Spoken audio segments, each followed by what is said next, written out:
guys, what's going on? This is Rubidu and Soroni, and welcome to the fall preview 2017 fall anime preview for 2017. So we're gonna take a look at all the new shows that are coming out this season. Yes, and we're gonna also try to speak in sentences coherently with propositions. I think I just started saying words together. I'm like, yeah, you guys can fill out the rest. Anime 427 217.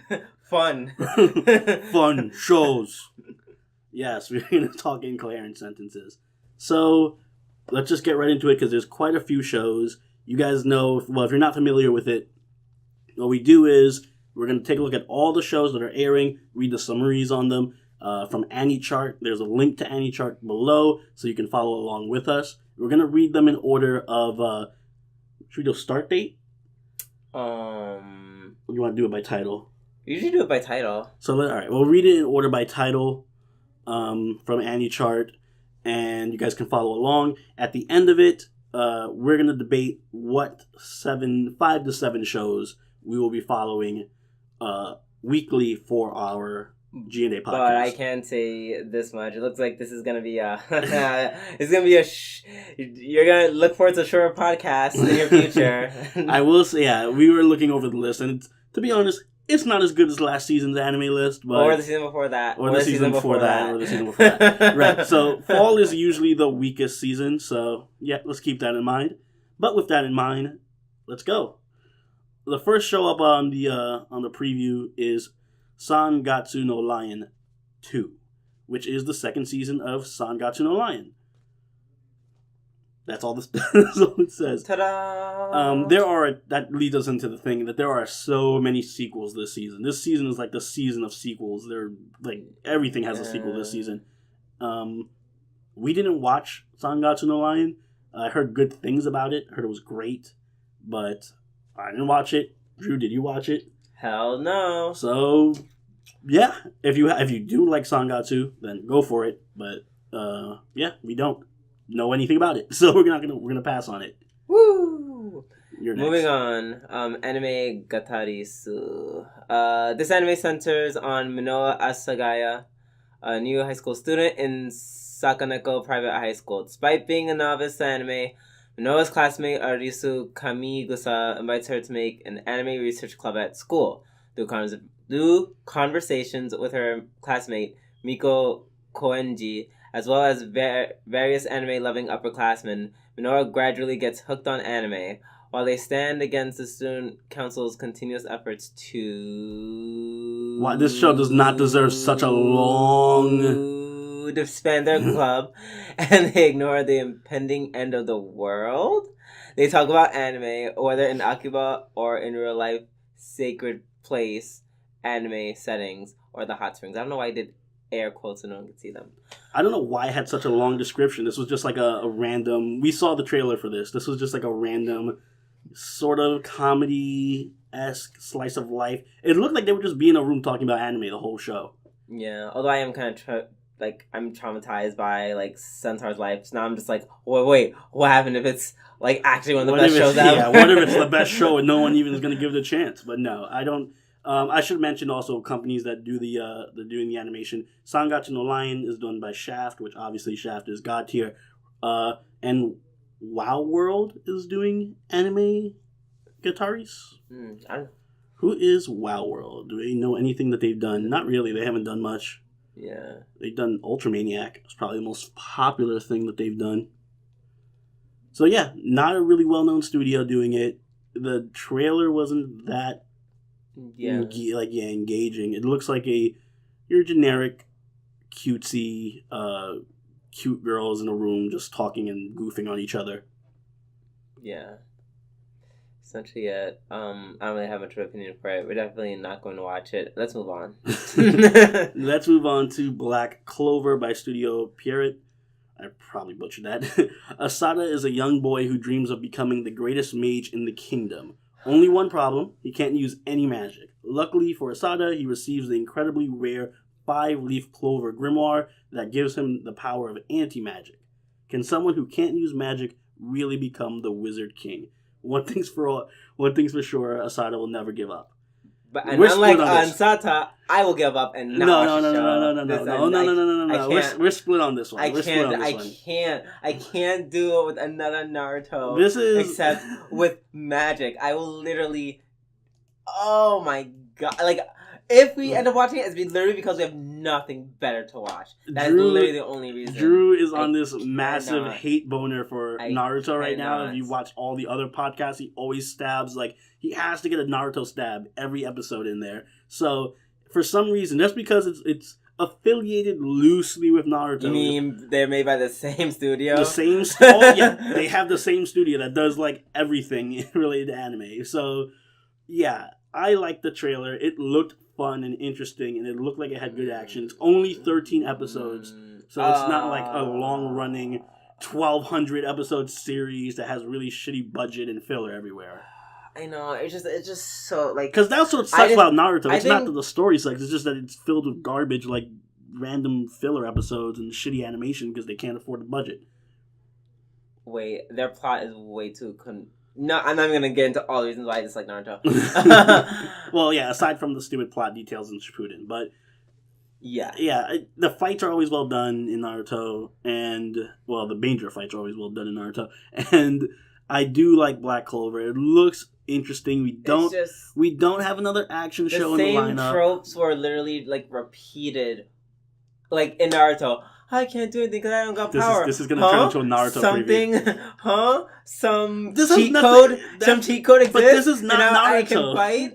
This is not Naruto. This is Black Clover. But they're literally setting up the same way. Some pathetic kid who can't do anything but finds this cheat code, and he can finally do something, and then he has to work it, find his way through the world. Like, it's... I swear to God. And on top of that, he has a rival who is better than him. Please stop me when this sounds familiar. This is literally every shonen, though. This is Yu Yu Hakusho. This is Dragon Ball. This is all of those shows. Yu Yu Hakusho is different because that's the setup for every shonen. I'm sorry, it's Wait, first of all, Yusuke was badass from the get-go. Yeah, but he wasn't a strong spirit detective in the beginning. Oh, who was his rival? Kuwabara, whose ass he also kicked. That was hardly a rival, which he did end up beating, mind you. I'm just saying, if your criteria for it being similar to Naruto is like, it stars a young teen who gets power and who fights other people. It's not just. There's not. If that was it, that'd be fine. But it's like they do they do the same angle from Naruto. That's what upsets me. It's the same angle. It's like, not only is he a small kid, he's a small kid with a sad past who apparently just has no capabilities of anything, and it's just like, I'm just so weak. And of course, the main thing that everyone could do in this world, I am the one exception, and I'm just so bad at it. First off, Naruto was on that angle for like the first 2 arcs. After that, it just became random fighting. What? He was not really much of an underdog probably after the Chunin exam. But fine, we're split on this. We're going to circle back to it. I'm just saying, we don't really have another action show that's on the slate right now. So anger. So we'll see. If I consider this, it'll only because it is 13 episodes. It's a slow season. But going from being split to being united. Happy, united. Blend S, A1 Pictures. By A1 Pictures. The story centers on a girl named Maika who gets a job at a cafe where all the waitresses are given certain attributes, such as tsundere or little sister, to embody while serving customers. The manager asks Maika to be the Do-S, the extreme sadist waitress, so she will have to adopt a dominant and aggressive persona. I am looking forward to this because this essentially seems like the premise of Working. Yes, even the trailer itself was very Working-esque. And did A1 Pictures also do Working? I want to look that up. But yeah, it felt very much like Working, and we absolutely loved. Yep, they did Working. There we go. There's our answer. So it looks like Working, made by the same people who did Working. It looks cute and fun with a good amount of comedy and self-referential humor about anime in general. So I think this is a guaranteed watch from us. Yeah, agreed. Yeah, it looks so much fun, and it's going to be probably one of our top comedies. Speaking of comedy, and you know, as is always the pattern, I always get the bullshit long ass titles to read. So, next up is Boku no Kanojo ga Majime Sugiru Shojo Bitch Naken. Right over the title. That just took me up by surprise. By Dio Media. Which I gotta look up. Dio Media. Yeah, they're pretty popular. Yeah, they're pretty popular. And it's about, with nothing left to lose, ordinary high school student Hakura Shinozaki confesses to a beautiful, diligent class representative, Akiho Kosaka. And to his surprise, she accepts Kosaka. She accepts. Kosaka takes dating as seriously as she does everything else, but does not quite get it. She pragmatically suggests activities that are too sexual. Okay, so now that I read the actual thing, because I only saw the trailer, and of course I didn't understand what they were saying. So to me, it was just like, oh, this girl's just trying to sleep with him all the time. But I'm split on this. I'm split on this only because like we just watched Hajime no Gyaru. I'm for this one. I would like something just a little bit not the same fucking thing I watched. I don't think it's too similar to Hajime no Gal because I think it's more. I don't know. Hajime no Gal's focus, it didn't really have a strong sexual comedy as I expected it to have, and this one, from what I've seen of the manga. Wait. Did you there say that after... There was a few parts that had like a lot of sexual content. Yeah, I mean, you mean all those episodes that had uncensored versions? Well, no, that's just like nudity. I meant like actual like lewd sexual jokes that are double entendres. Like no, instead of that, they just made they just made a character a pedophile. Yeah, outright. So yeah, I from what I read in the manga, it's pretty funny. There are tons of over the top jokes, and it really looks like Sedokai 2. So I want to pitch for it. Drew's kind of undecided because I will admit the trailer was pretty bad. It didn't really get across anything about the show. Like at first I was gonna be like no, and then he just read the description. If anyone is kind of split on the show or just saw the trailer for it, I would say fuck the trailer. Go read maybe a couple of chapters of the manga. It's like a 5-page chapter manga. It's like one of those gag manga. So I would say read that. Read the first few chapters and then make your decision based on that. Because I've read a few chapters and they're fucking hilarious. So we'll circle back to that and see if we'll add that to our lineup. Since again, we also have another comedy in Blend S, so there might be crossover. Who knows? Anywho, all right. Card fight Vanguard G:Z. It's the 5th season of Card Fight Vanguard G series. I didn't realize they're on season 5, but wow. Have you seen the other 4 seasons of Vanguard? Hell fucking no. Me either. So I will say that. No, well, I actually saw some part of season 1. It's actually a pretty decent show. But well, no, I haven't seen G series. Anywho, we're not watching it, so that's that. Next up is Classicaloid 2 by Sunrise, the 2nd season of Classicaloid. And what did we say about second seasons to shows we didn't watch the first season of? We're not watching them. So I'm not going to make a comment on anything about the show because I've never seen it. It does look a little bit trippy. And Sunrise is a good studio, so there's potential. But yeah, there's only so much we can watch if we haven't seen the first season.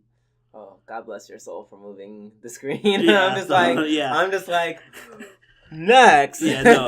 The setup we have is atrocious right now. Anywho, next is Code Realize Sosei no Himegimi.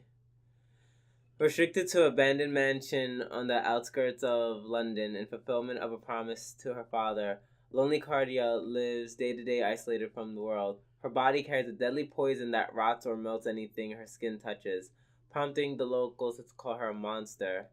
One day, her quiet solitude is interrupted as the royal guards break into... Capture her. Break in to capture her.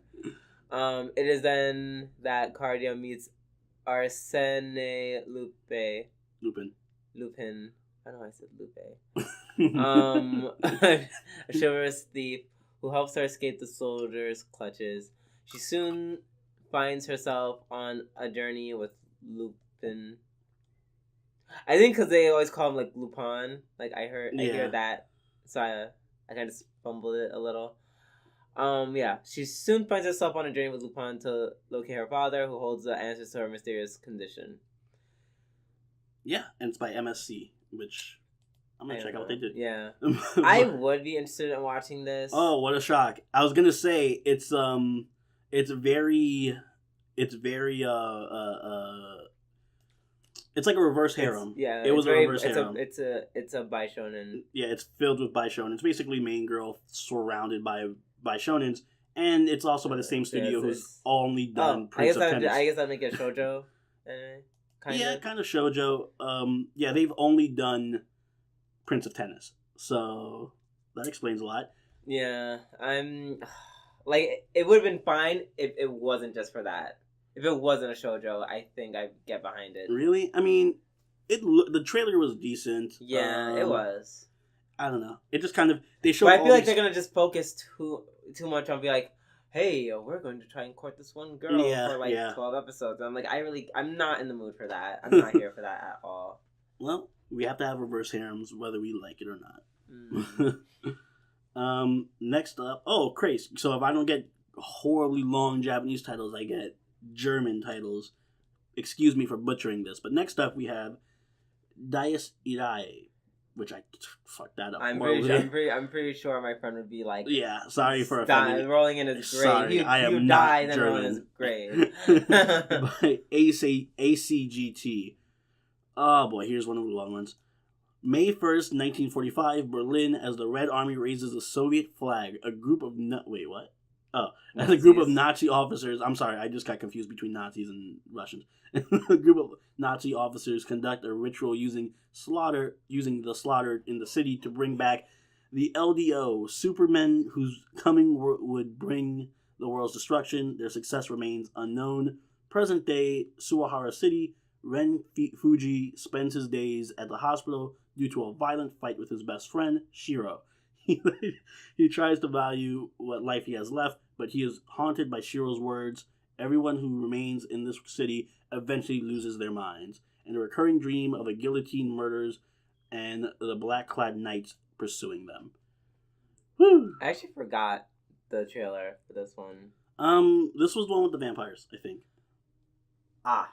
Also, I love when they started like talking about it. I'm like, did you just like rip like literally the beginning plot of the Apocrypha? Because that sounds like they did. Except replace servants with whatever the fuck they're called. With the LDO. The LDO. But yeah, this is the vampire-esque looking one. It didn't draw me into. Yeah, like it seemed cool, but it seemed low budgety. Like I don't know. It seemed okay, and not it's nothing I would commit to by any means. I don't think it's also 18 episodes, which is kind of weird. That's a really weird number. That is a weird number. It is really weird. It is classified as action, and ACGT does what else? Nothing really. They did freezing. Oh god. And that's about it. Initial D. So that's their resume. I don't think we're gonna cover it. Deja vu. All right. Next up is Dynamic Chord by Studio Pierrot. Whatever. I don't know how to say the name. I felt like I just sounded really Jamaican. The project follows the musical careers and personal lives of several bands under the Dynamic Chord agency and music label. Yeah, a lot of I'm glad you're gonna bring this up. A lot of male idol groups this season, and I don't know why. I think there's at least one more. There's at least two more male idol shows. I lost count. And I don't know why. My guess is because people are like, oh my god, Idol Master and Love Live are super popular. We should do another idol show. Oh my god, Free is super popular. What if we make idol show, but we use a bunch of dudes? And then, I mean, it's cool, but I also feel like now these are all just going to be shameless cash grabs at exploiting industry trends. I don't know.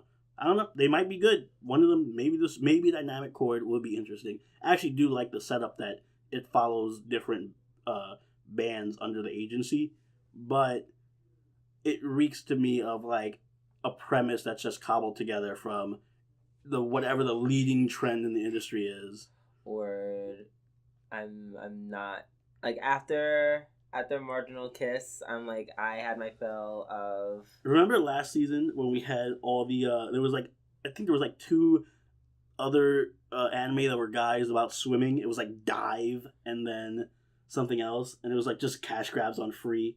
Yeah, it was like 2 swimming shows about like 2 separate shows that were not free about just boys swimming clubs. Yeah, it was pretty ridiculous. I feel like this season now they're just doing the same thing but with like idols. Yeah. Right. Yeah. So next up we have Garo, A Vanishing Line by Mappa. The anime story is set in a prosperous city named Russell City. Even as the city celebrates its success, a conspiracy that threatens to shake its world has been set in motion. A man named Sword, very on the nose, a man named Sword is the first to hear the earliest stirrings of the plot and throws himself into the shadow war in order to expose it. His only clue is the keyword El Dorado. He meets Sophie, a woman searching for her brother who left with her only message with the same word, El Dorado. With Sword having also lost his younger sister in the past, both are drawn together by the word and work together to find out its meaning. First off, don't name your main character Sword, please. Wow. Please. Unless it's like a joke. I will say Mappa did do Kakegurui, so they have some cred. But oh my god, they also did Yuri on Ice, which I think we already went over last time, but and Shingeki no Bahama, which I haven't watched but heard is really great. Yeah. That's a really bad name for a main character. That's actually pretty That's awful. hilarious. So there's many things, because it's from Mappa, it's gonna be like really fucking crazy. Yeah, I imagine it's gonna be crazy and really, really great visuals, because apparently Mappa's like fantastic at visuals with Kakegurui and Yuri on Ice.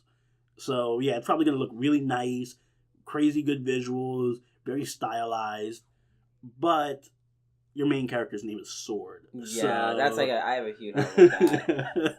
And I'm just joking. That's not the only reason why we're not watching this. It's just it doesn't really sound that interesting to me. It sounds really cliche. Mm-hmm.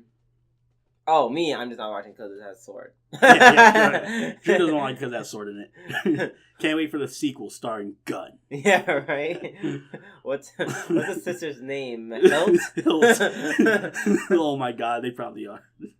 Alright, next up. The next one is Gintama. The next season of Gintama. 6 seasons. Wow, that's a lot. I thought there was like more seasons than that. The 6th season of Gintama. I love Gintama. I haven't watched it recently, so I mean, it's one of those long-running shows that I have no time to really catch up on. And while it is great, we're not going to be covering that because it's literally hundreds of episodes. Yeah. So, no.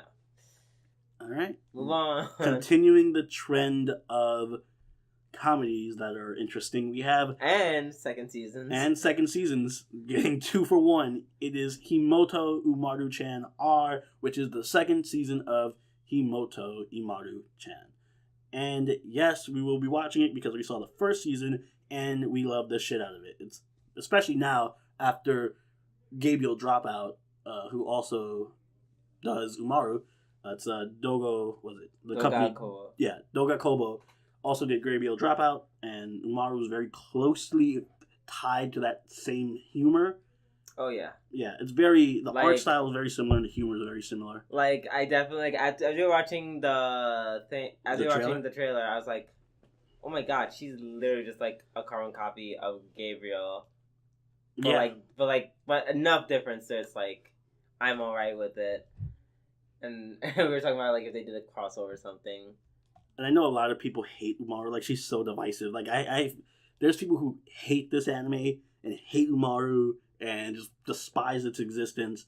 But I don't know how I feel about Umaru as a character. She gets kind of annoying. Yeah, oh no. Like, Umaru's the worst, but I like the anime. But yeah, I'll separate the character from the show itself because the other members of the cast are really good and it's funny And as annoying as Umaru can be, it's usually done in a very comedic way. Yeah. Also, the show just makes you really want to eat a lot of junk food. Yeah, it does make me want to eat a lot of junk food and just chill out and relax. She's just like, yeah, chips and soda. And myself, I don't really drink soda that often or eat chips like that. But, like, whenever she's on, I'm just like, I want to eat everything that's unhealthy for me because it's going to taste good. All right. But yeah. You are up next. Oh, right. I was able to skip to the other one we have highlighted, but there's 2 more in between. Next we have is Hozuki no Reitetsu 2, Studio Dean. Yet another second season of an anime. That we didn't see the first season of. I'm telling you, there's so many sequels. Jesus. Yeah. I guess if we should point out anything, it's made by Studio Dean, which is, one of the big ones. Yeah, it's a big studio. It looks very stylistic. It looks very Japanese. Yeah. Very, I wish I could, I know what you mean, and I wish there's a way I could say it. Besides just saying very Japanese. It's very Japanese. What does that say about all the anime that you watch? I know. Well, fine. It looks very traditionally. Thank you. Traditional, yes. Yeah. Yeah, it looks nice. I've never seen the first season, so I'm not interested in seeing the second season. Yep. And with that, let's move on. Yes. Next up, we have Hoseki no Kuni by Orange. I don't know why I pronounced it like that. Orange. In the distant future, a new life form called Hoseki gems are born. The 28 Hoseki must fight against the moon dwellers who want to attack them and turn them into decorations. Thus, each gem is assigned with a role as a fighter or a medic. Though he hopes to fight the moon dwellers, foes is a gem who is given no assignment until the gem's master, Adamantine, asks him to edit a natural history magazine. Natural history magazine. Neutral craft is over. Sorry, nightmare is over. I have neutral craft PTSD. So, that was the most anime summary I've ever read in terms of what the fuck did I just read? Yeah, and then of course, once again, it just boils down to that whole... I'm looking up Studio Orange. I'm just trying to see what they do. They don't have much of a resume. Sora no Method was decent, and then they did Dimension W, which was good. Recent? Yeah. Yeah. And Active Raid, which I heard was horrible. So, they aren't much of a studio. Oh, this is that trailer we saw with the horrible CG rock people, and she shattered into pieces. Okay. See, that's how I knew. I was like, yeah, it sounds like crap. Yeah, no. We saw the trailer for this, and it looks like you know how Ruby looked in season 1, like that kind of style. Yeah. But instead of having the charm and elegance that Ruby had in comedy to support that kind of style, it just looked like it was made in Windows 95 using some kind of basic free trial version of some 3D editor program, and and then had this plot attached to it. So, yeah. I won't be checking that out. Damn, girl. You done said the whole fucking thing. I don't have to say anything. I think Sorani spoke for the both of us. How you feel about Sorry for offending anyone who's interested in it.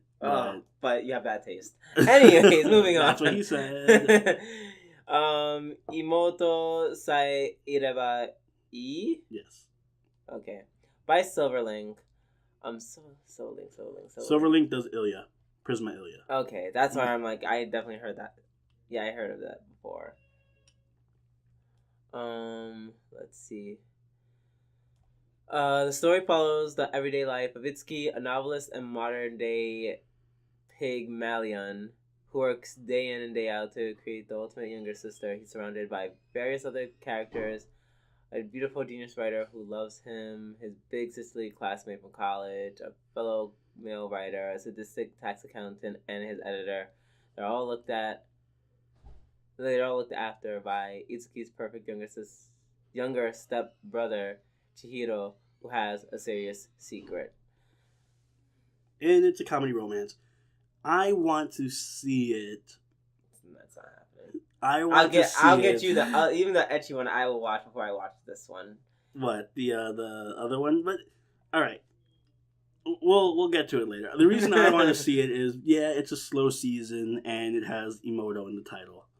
So that's exactly. my reason. I knew exactly. I was like, I'm like, that's not good enough. And the Himouto kind of looked kind of yandere-ish. No, we already have Umaru for the whole and Himouto. Silverlink. We already have the whole Himouto. Oh my god! Look route. at Silverlink though. Look at all Silverlink has done. Silverlink has done.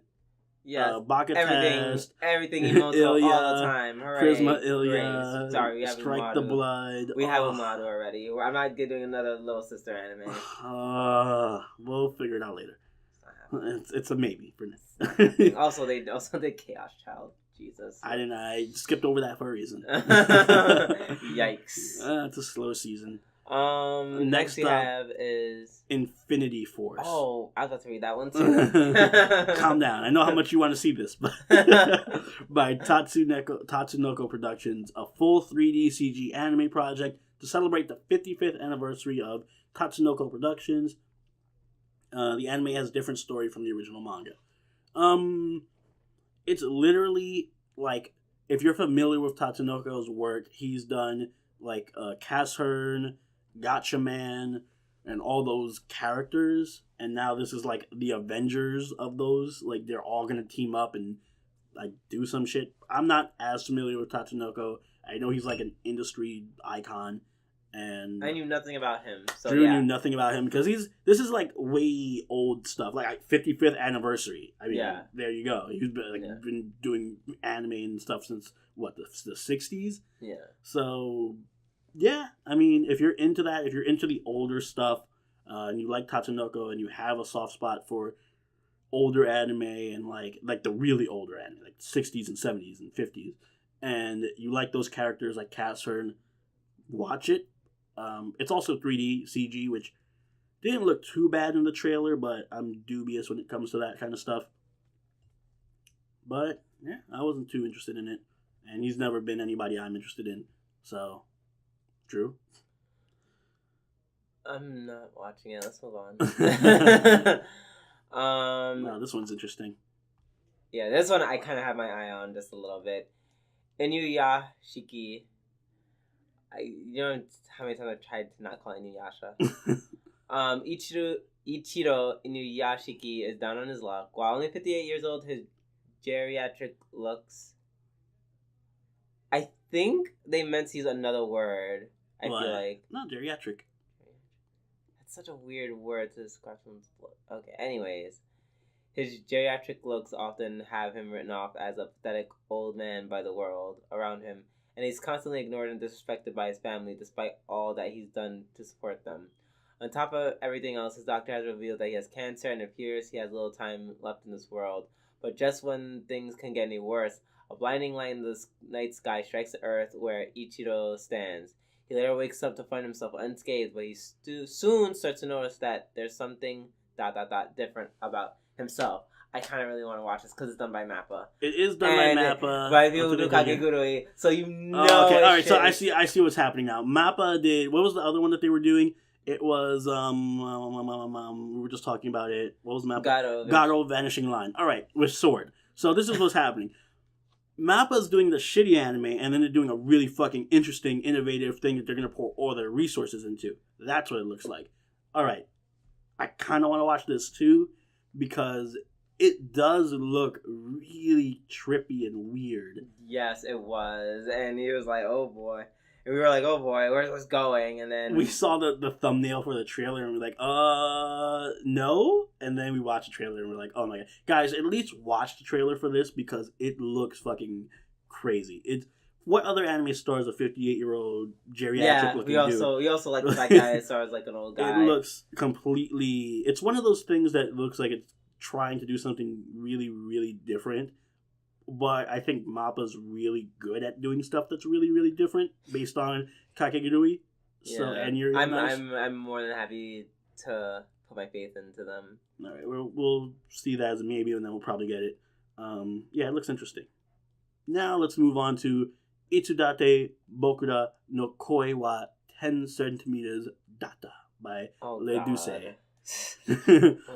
Adolescent romance takes another twist with the announcement of a TV anime adaptation based on the Kokuhaku Jiko Inkai Confess Your Love Committee series of Vocaloid songs by Honeyworks. Yes. I guess well, alright, so the studio itself only did Maggie. Oh no, they did the Fake Grand Order First Order. Wow. So the studio literally only did the Sinbad spinoff for Maggie, and they did the first episode of Fake Grand Order OVA. So, I mean, that's interesting. They don't have much of a resume, but those two projects are really good. Mm-hmm. And I don't want to watch a show based on a Vocaloid song necessarily. Oh yeah, absolutely not. Like, it says comedy, drama, romance. I actually did not see the trailer for it, but we didn't see it because we had no interest in it. Also, it's only 6 episodes, and the first episode airs 53 days from now. So, so it kind of messes with our times table. And let's move on to Just Because by Pine Jam. The original anime Just Because focuses on subtly portraying the feelings of a group of high school students nearing graduation. At the end of the second semester at third year, when students have very little time in high school left and are just waiting for graduation, the appearance of a new transfer student begins to change what remains of their high school lives just as they were about to graduate. Holy run-on sentence, Batman. That was a run-on sentence like crazy. Pine Jam did nothing of note. Gamers, yes, they did Gamers. I love Gamers, but here's the thing. We saw the trailer for Just Because, and it had like this very melodramatic, pure romance angle to it, and it was just like, there's gonna be a ton of teenage drama, and that's not my thing. I'm not a big drama just because the sake of drama needs to exist in the show. So I don't feel like watching Kuzuno Honkai. I hated Kuzuno Honkai.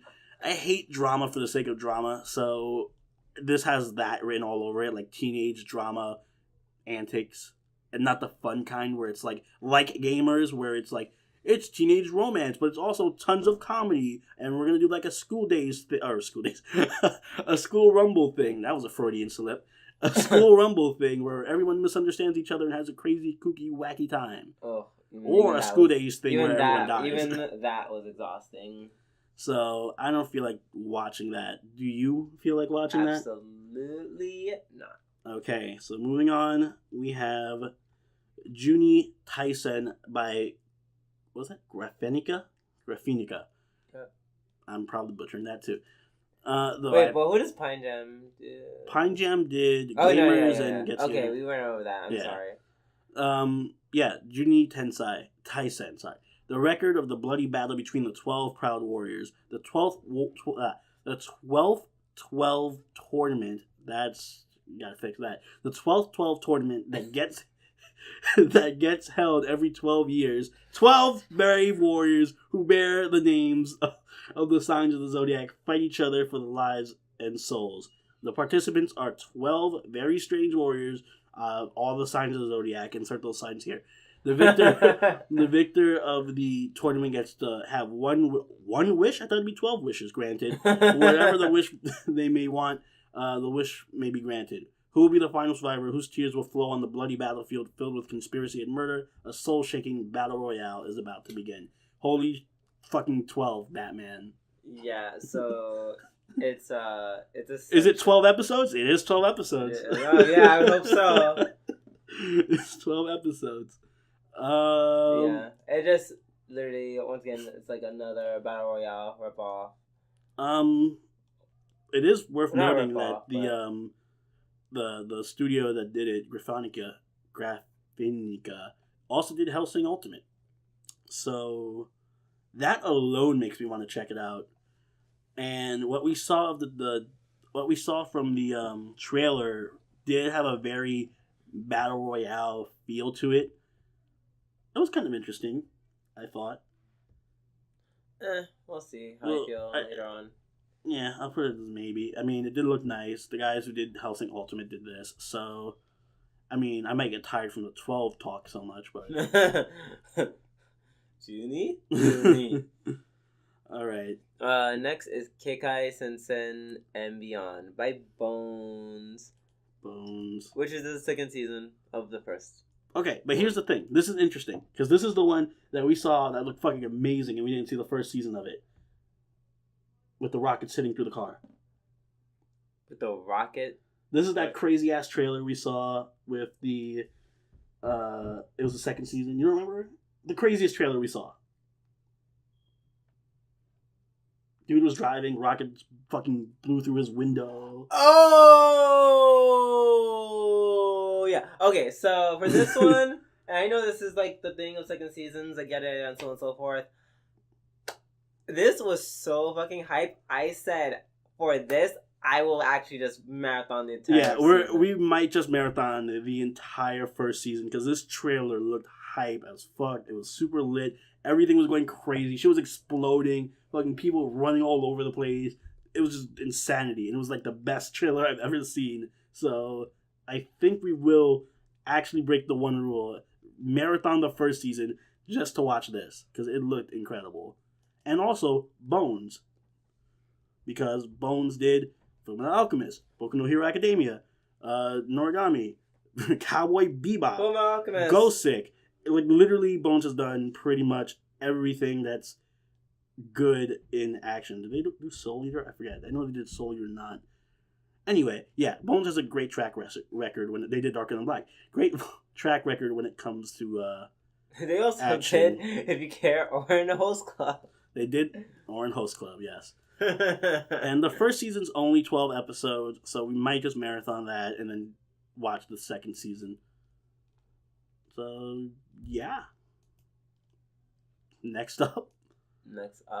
Oh, that's me. Speaking of second seasons, Kino no Tabi, The Beautiful World, the animated series by Lurch. The story follows the travels of Kino, a young adventurer who rides a talking motorcycle named Hermes. They explore the people and culture of different places throughout their adventures, spending only 3 days at each location. Wait, is this the second season? It is the second season for Kino's journey. It's a classic anime. I forget when the first one came out. But it was a really long time ago, and I had never seen Kino's journey. I think it was it the 90s or early 2000s? But I've never seen Kino's journey. I don't plan on seeing it now. I'm sure this is going to be an amazing, great show, if anything, if it's based off of the original. And I know it has that kind of like, even based off the summary, it has that really like, you're going to watch it and just mellow out and, oh, this is so interesting, and it's going to have a lot of world building, a lot of nice, calm, like, you know, unwinding storytelling. So, if that's your type of thing, go for it. Made by Lurch. Made by Lurch, who we have like a love affair with ever since Magic Girl Raising Project and Kuzu no Honkai. So and Danganronpa. And Danganronpa. I love it. And Carnival Phantasm. Oh my god. Yo, I love Lurch. I love and Lurch. Monster Musume. And Monster Musume. I fucking love Lurch, but we're not watching this. Next up. Also from Lurch. Yet some of us don't want to watch it. I do not want to watch it. Konohana Kitan. The manga story set in Kito Hanate, a hot spring hotel located at an in-town between our world and the other world, where many other people go to visit. The story portrays the lives of fox spirits who take the form of girls and work at the hotel. Oh yeah, so riveting. Yeah, this is one of those types of shows where I'm gonna watch it and it appeals to me, but it's gonna be super slow paced and it's not necessarily the best thing to talk about. We found that out. What was the other show? The one with the It was really similar to this. It was Ura something. Yeah, with the psychics, and I forgot what it was. But yeah, that type of show where nothing is gonna happen every episode, and it's just kind of like, oh, that was nice. That was a really nice, relaxing episode, and it's just cute girls kind of just doing cute things and nothing really happening. I'm gonna watch it because that is my type of shit, but it's not Drew's type of shit, and it's not really the best conversation topic. It's definitely not your type of shit, most likely. Yeah, it's a really acquired taste. Mm-hmm. But I do love Lurch, so I'm gonna stay faithful. Next up is... First of all, I don't know what you're trying to imply. If you really were faithful, you'd watch both that and Kino no Tabi, so shut your mouth. You fucking hypocrite. Alright, fine. Next is Kujira no Kora wa Sado ni Utao. Chakuro is a 14-year-old archivist of the Mud Whale, a nigh-utopian island that floats across the surface of an endless sea of sand. 9 in 10 of the inhabitants of the Mud Whale have been blessed and cursed with the ability to use Saimia, special powers that doom them to an early death. Chakuro and his friends have stumbled across other islands, but they have never met, seen, or even heard of a human who wasn't from their own.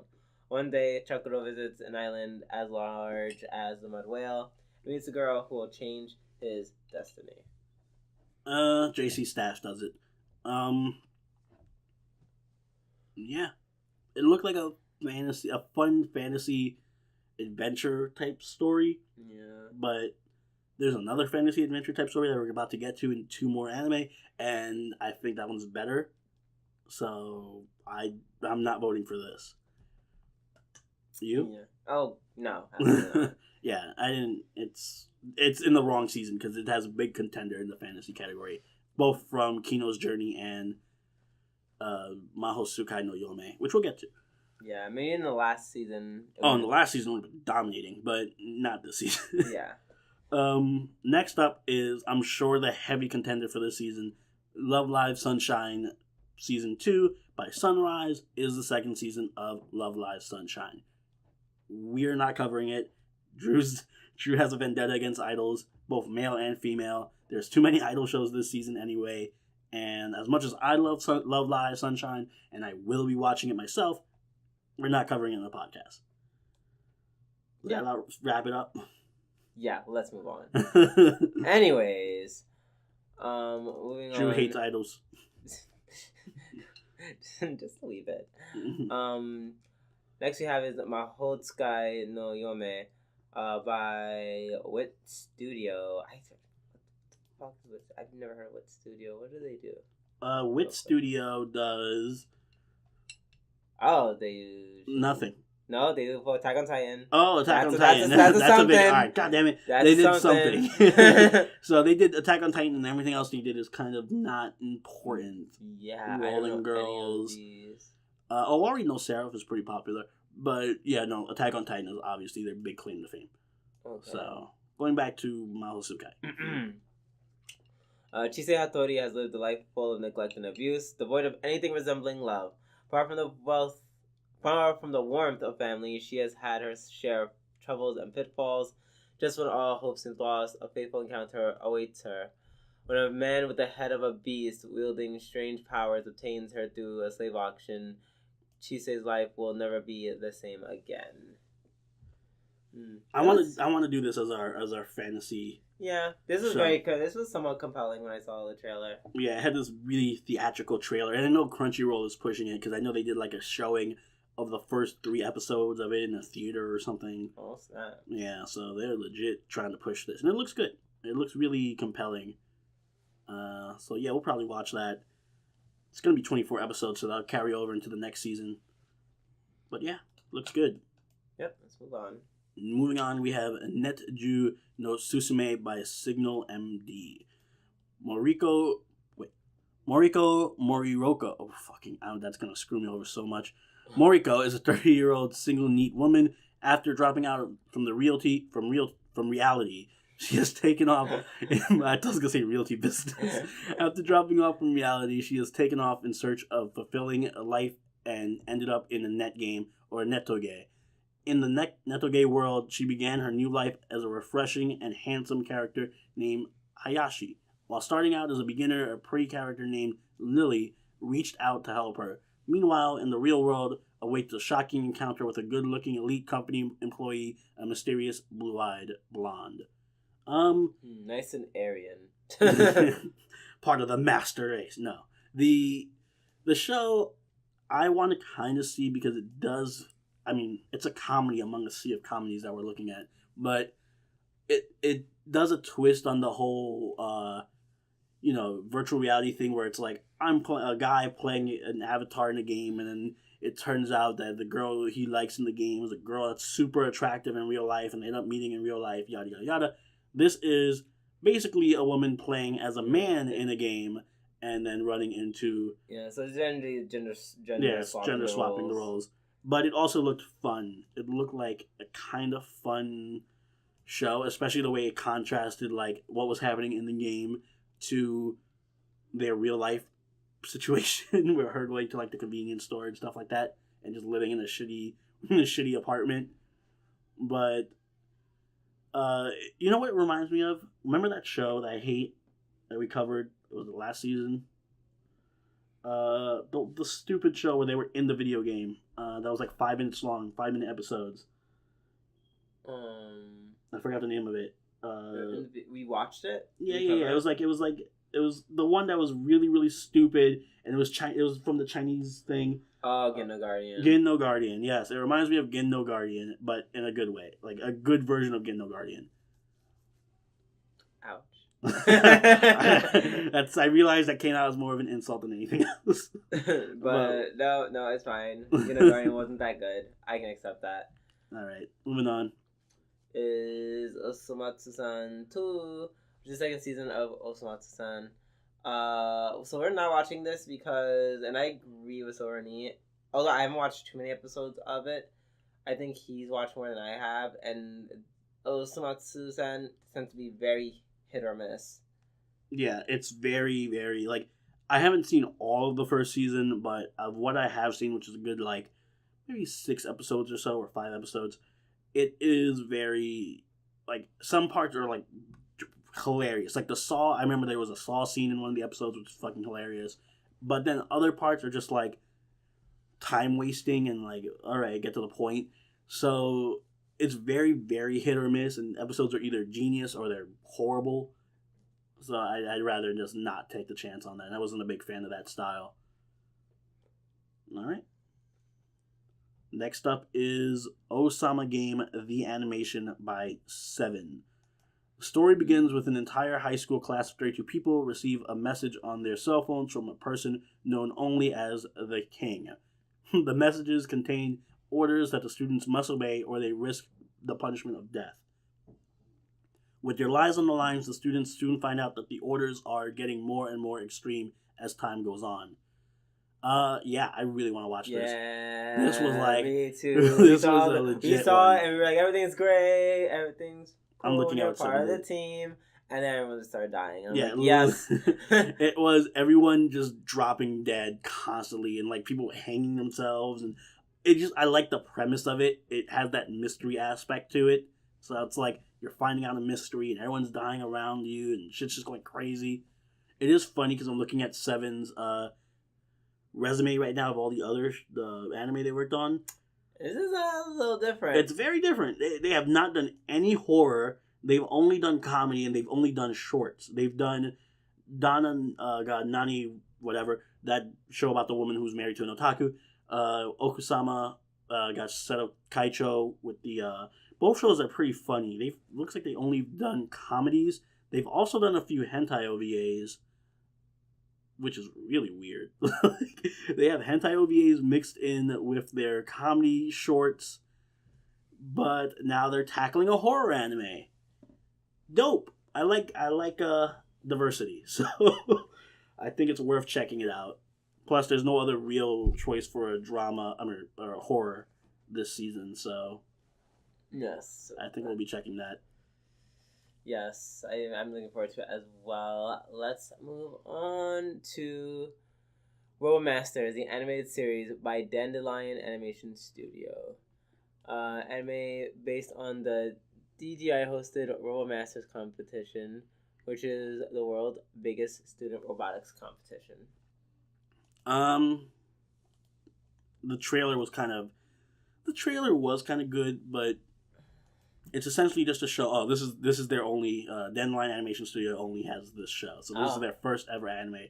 But the anime itself is not something that grabs me. It's basically like following a club, a high school club, as they tackle the world of robotics. Like what was that show that used to be like on MTV and stuff, like Robot Wars or something, and they had like the drones fighting each other. Exactly. So it's just like that. They build robots and have them fight each other, which on the surface does sound kind of cool, but then you realize this is an anime, so they could really like actually have robots instead of making little makeshift robots or whatever. So I don't know. That's what strikes me as like, put them in Gundams and then make them fight each other. Yeah. Then I'll watch it.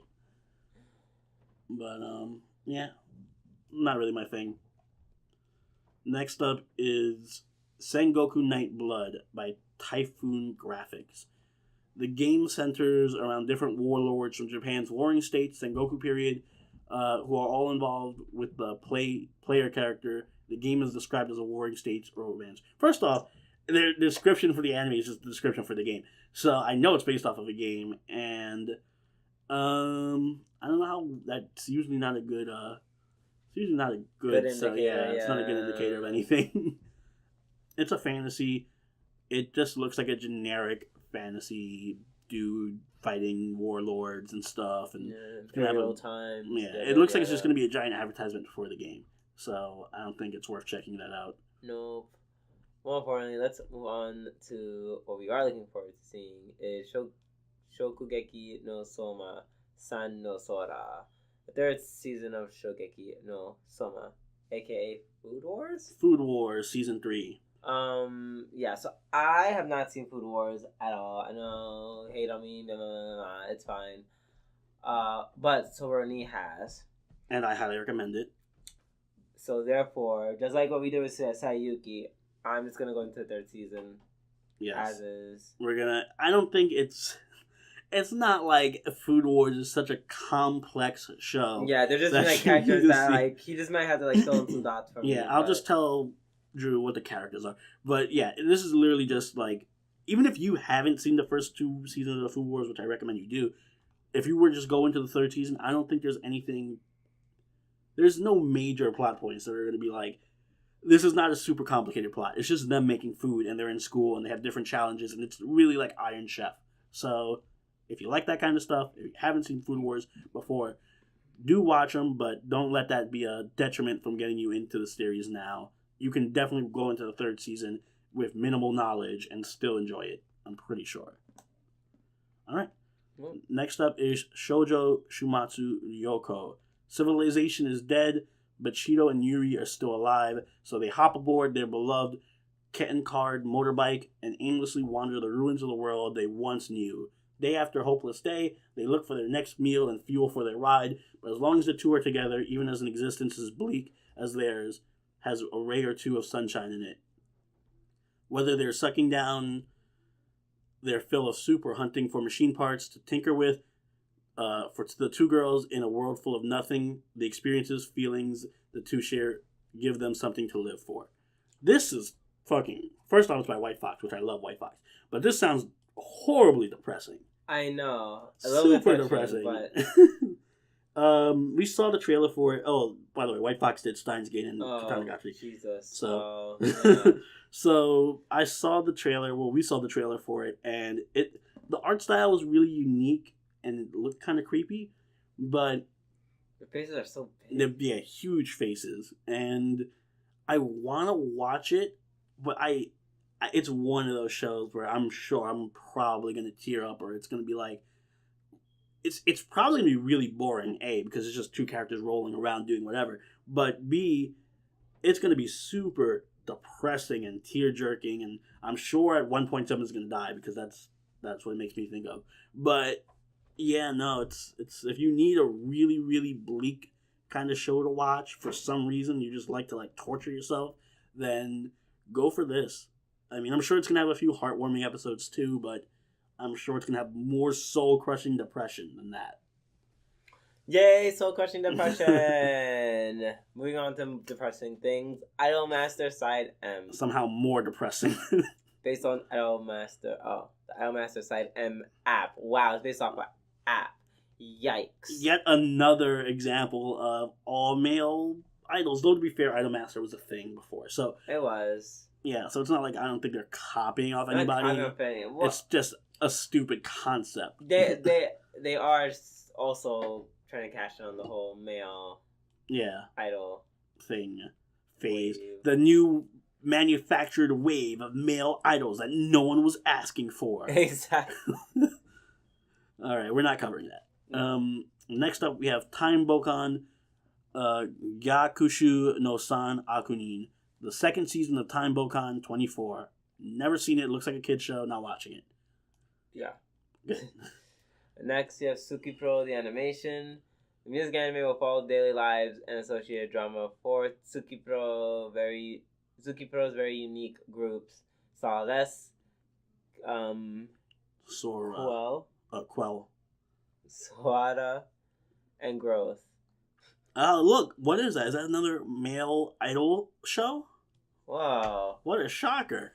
Another male idol show. That's crazy how much they have. It's kind of weird. Like, alright. Wouldn't that be crazy if one of them ended up being like having a high score? Oh my god, I'm gonna look at it. If we have to sit through every week doing the podcast and I have to see the highest score belonging to either Idolmaster Side M or Tsukipro the animation, I'm gonna fucking go crazy. We won't be organizing my score anymore.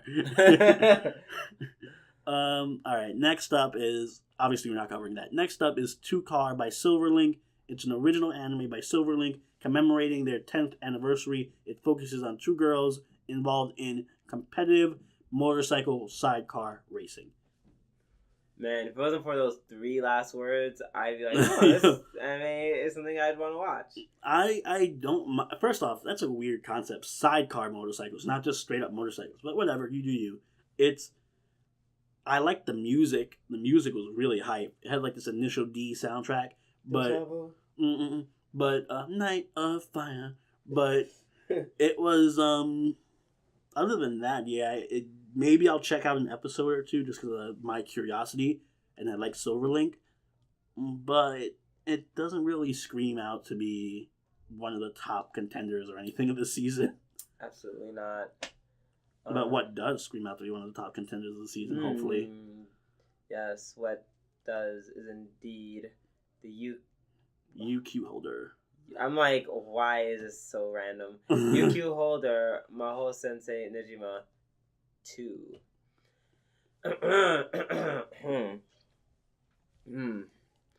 In the decades since the world became aware of the existence of magic, the world has undergone a massive upheaval. However, a boy named Tota lives in seclusion in a rural town far removed from these changes.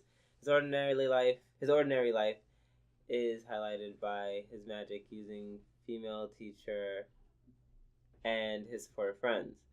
When his tranquil daily life is disrupted, he embarks on a unique adventure. I'm sorry, when that cursor comes in and just messes everything up. Pops in my head. But yeah. Negima. We're huge fans of Negima. I love the Negima manga a lot. Yeah, the manga is easily like one of the best things I've Although it did end on a really bad note, but yeah. But the manga was really great up until the ending, and I love the concept and the series of Negima. I've heard recently UQ Holder has gotten better, and it has Negima on it, so I'm gonna watch it regardless. I also stopped watching Negima OVAs that were supposedly really, really good. But we will be checking this out. This is probably my most look forward to show this season. Definitely is. I hope it's really, really good. If it's, oh my god, I want this show to be so good. Negima deserves a good anime. It does not have any.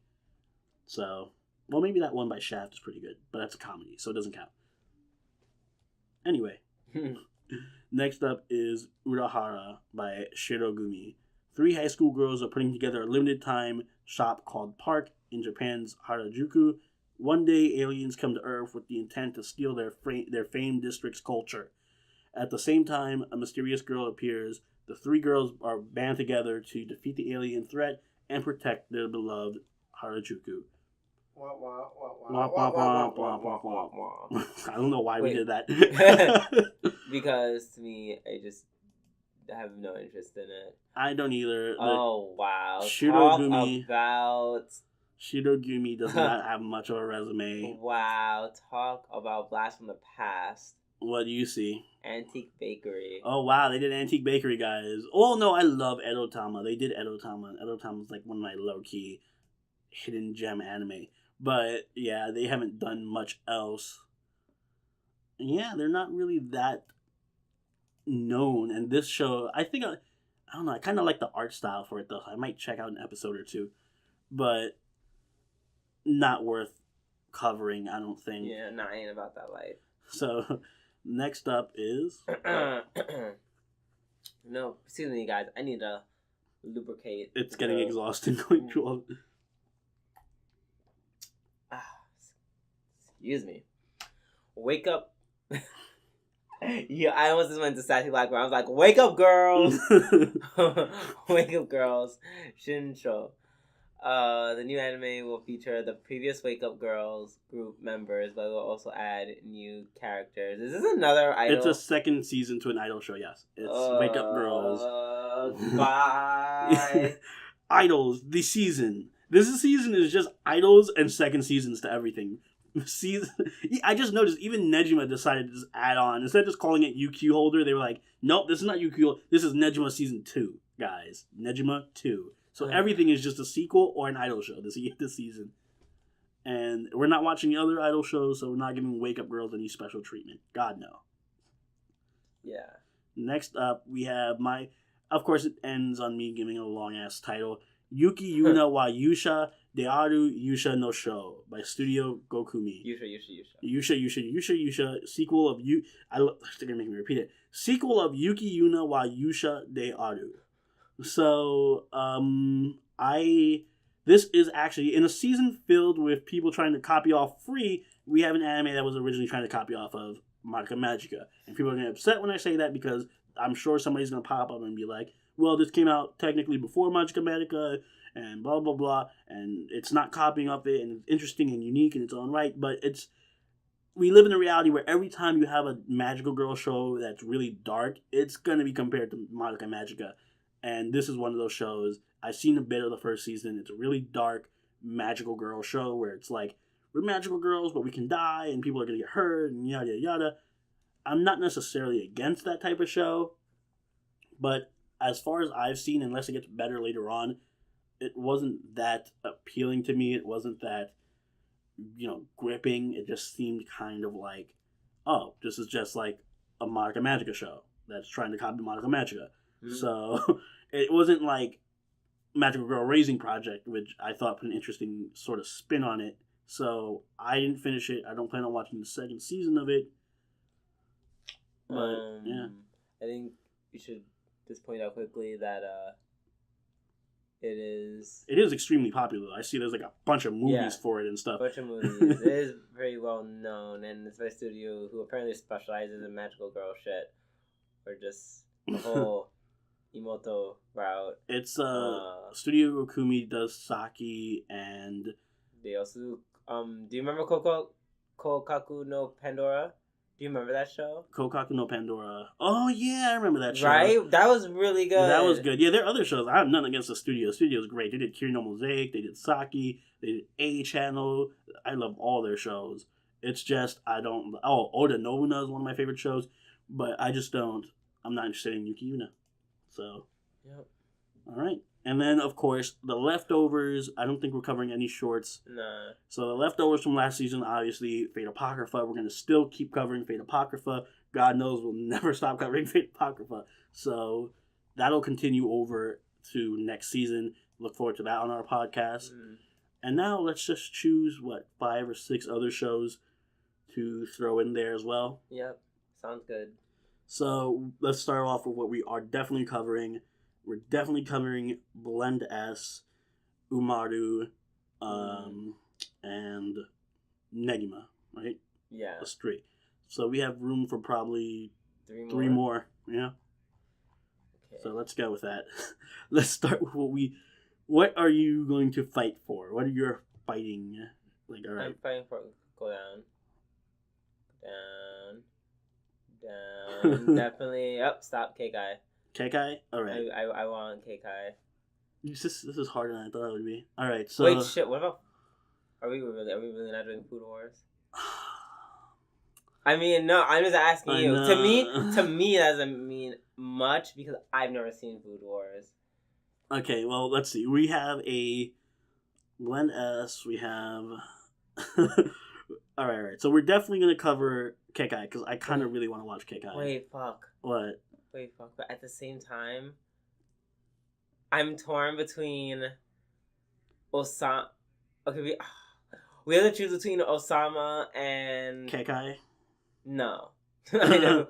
No, I'm saying Ousama and Inuyashiki.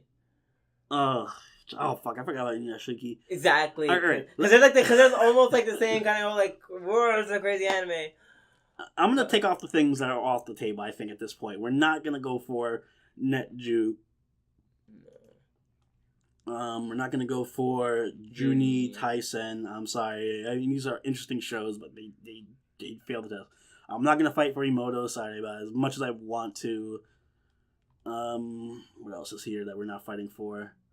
I want to prove Drew wrong about Black Clover, but I don't want to risk a slot to it, so I'm not covering Black Clover. I'm not fighting for that, and I'm sure Drew's happy. Ecstatic. So we have 3 choices between Boku no Kanojo, Inuyashiki, Kekkai, Mahou Sukai no Yome, Ousama. I feel like for the first time, there might be like and anime that Shingeki no Soma. I have to just watch on my own time, which is crazy Yeah. because it's never happened. Usually, I'm just like, oh, I'm okay watching. That always this happens stuff. for me, but all right. So what do you're trying to choose between Kekkai and Inuyashiki, or I'm trying to choose between all 3 of them. Oh. right, I so feel like one of them should go on just as a just. Kekkai is so good too. I feel like Kekkai can replace Black Clover as the action one. Mm-hmm. Remember, these are non-refundable. You're sticking with these. We're not dropping them. So I'm totally okay with sticking to Kekkai. It's not even a thing. So which leads me to believe. Oh wait, we also have to do Mahou Sky. All right, so this is what we're gonna do. We're gonna pick one each, and then we have to agree on the last one. Wait, what are the other 4 that we have? What are the other 4 that we're definitely doing? We're doing Blend S, Umaru, Negima, and what was the last one? It was Negima. Did I say Himouto? Yeah, Umaru, Negima, Blend S. What was the last one? Umaru, Himouto, Negima. Oh, Apocrypha. Apocrypha. And then there was one more, right? 5. No, that's it. So that's 4, and then we have 3 left, right? Yeah. Okay.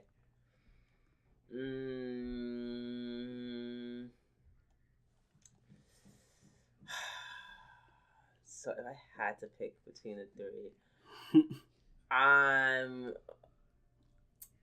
Invincible and Kekkai. You going with Kekkai? Man, that trailer really turned you on. It really looks so awesome. And I'm gonna. I don't care if we have too much overlap. I really want to go with Boku no Kanojo, so I'm using my chip on that.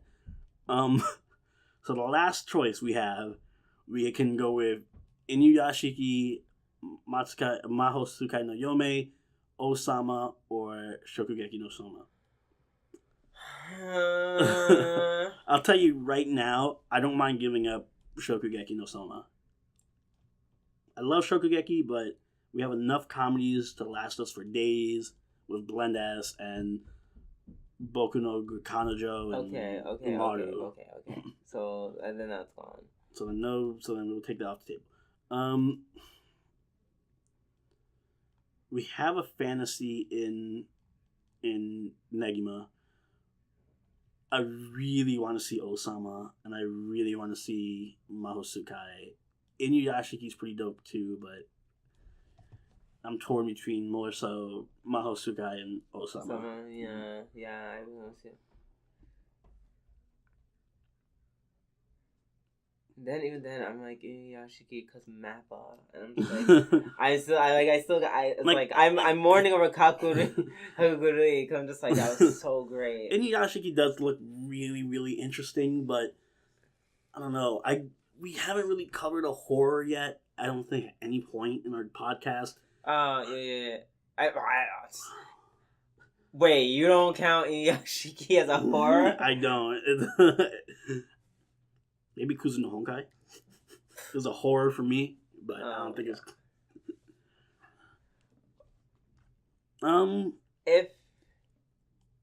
If I had to pick between Mahou and Ousama, I would definitely go with Ousama. You definitely go with Ousama. Not easily, but because you're right, we haven't done a horror, and we do have a fantasy in. I feel like people are going to hate on us because I know Mahou is super popular, and they're like, well, you're not going to Mahou. But we haven't done a horror. We want to stay within our... Like, I'm definitely watching Mahou in my own time. Don't get me wrong. We have fantasy with both UQ Holder and Fate Apocrypha. So, it might come back to bite us in the ass, but I think we should go with Ousama. I agree. All right. I'm really looking for that. Higurashi feel. Yeah, I want that. I'm low on my horrorness right now. I need a good horror show, and that was screaming really good horror to me, and it has a psychological element too. So the official list of shows we will be covering in G&A Podcast for the fall 2017 season are Blend S, Boku no Kanojo, Himouto, Kekkai,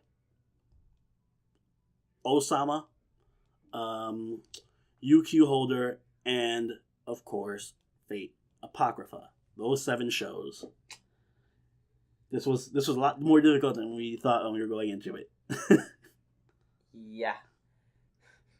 And a part of me is like, a deep part of me is like, let's just add an 8th one. I'm like, stop it. No, let's not kill ourselves, please. Yeah. No, I remember the first anime season when we first started the channel. We watched like 10 or something. Yeah, we watched a lot. We watched like 12 shows or something ridiculous. Yeah, it was so seven usually balances out because we can get like 10 minutes per episode and exactly get a nice short decent sized podcast. So anyway, yep, that's our lineup. Let us know what you guys think. Let us know what you guys are following in the comments below. Of course, you feel free to recommend us stuff as well. I will be watching anime in our own personal lives as well. So definitely feel free to let us know anything you think is interesting and whether we should check it out or what our thoughts are on any of the other anime airing right now and what you might want a recommendation for. And, yeah, you got anything to add to this? I'm so sorry, everyone. I feel like we're gonna get a lot of hate for the choices that we made because we did not go with like the conventional. Yeah, this was definitely not the conventional. So no one can accuse us of being too mainstream again. We never were. Let's be honest, we never were. People are going to be like, what? You're not covering Black Clover. You're not covering Food Wars. You're not covering Kino no Tabi. You're not covering, like... Yeah, this is the obscure season for us. This is us covering all the obscure shit, which also makes us a good good niche. You know, everyone's going to be covering those shows. So if you need your Black Clover, you know... Yes, reviews and stuff, there's going to be a billion creators. Places covering those shows. God knows Mahou is going to get a ton of coverage too. So we're for all the obscure shows this season. We're taking a new stance for this season. All the obscure shit that no one even knows about, we're covering that. even though last season we definitely covered like a fucking Shonenai and Sayuki. Yeah, but whatever. We also covered Kakegurui and Fate Apocrypha, which we are still covering Fate Apocrypha. So that's our one mainstream show. We're covering Fate Apocrypha and Himouto. So, yeah, I think that's about it. That about wraps it up. Thank you guys for watching. Let us know again in the comments what you think you are looking forward to this season. And be sure to check out our podcast. It does go up weekly on Mondays, on Monday nights. 1.5 hours ish, 1 to 1.5 hours. We cover those 7 shows we just picked out this episode, and we look forward to seeing you there. So, without further ado, Soberoni, and Drooby Doo. signing out. Bye. Later.